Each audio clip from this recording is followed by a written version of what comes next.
राधे राधे सभी को। कैसे हैं आप सभी।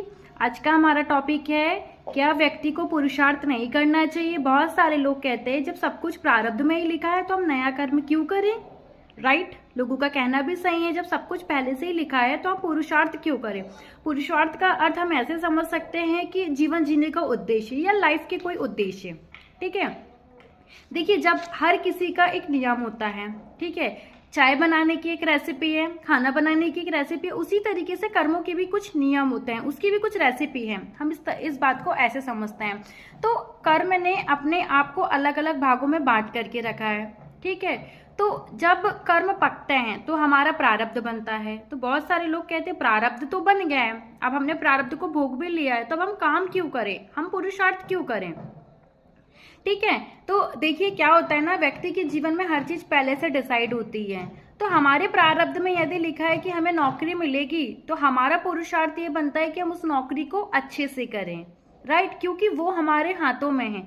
हमारे प्रारब्ध में यदि लिखा है कि हमें पुत्र होगा तो हमारा पुरुषार्थ ये बनता है कि हम उसको एक अच्छी शिक्षा दें। हमारे प्रारब्ध में यदि लिखा है कि हमें धन मिलेगा तो हमारा पुरुषार्थ ये बनता है कि हम उस धन का सही उपयोग करें। हमारे प्रारब्ध में यदि लिखा है कि हमें संपत्ति मिलेगी तो हमारा पुरुषार्थ ये बनता है कि हम उस संपत्ति का सही उपयोग करें, सही जगह पर उसका इस्तेमाल करें।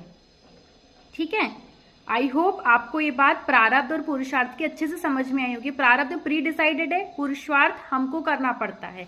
पुरुषार्थ का मतलब होता है जीवन का उद्देश्य। लाइफ में कुछ बातें ऐसी होती है जो हमें स्वयं करनी पड़ती है। हमें अनाज मिलेगा पर खाना हमें खुद बनाना पड़ता है। बहुत सारे लोग ऐसे होते हैं कि यार सब कुछ तो लिखा है, हम मेहनत क्यों करें। पर आप मेहनत करो, ये भी पहले से ही डिसाइड है, ये भी पहले से ही लिखा हुआ है। इस बात को आप लोग गहराई से समझिए। इस बात को हम लोग जितना ज्यादा जल्दी समझ जाएंगे ये हमारे जीवन के लिए उतना ज्यादा अच्छा है, क्योंकि ये जीवन की बहुत ही ज्यादा गहरी बातें हैं। हर व्यक्ति को अपने अपने कर्म करने ही पड़ते हैं। वो जो भी पहले से लिखवा के आया है वो उसके पिछले जन्मों के कर्म थे, पर पुरुषार्थ करके वो इस जन्म के न्यू कर्मों का निर्माण करता है।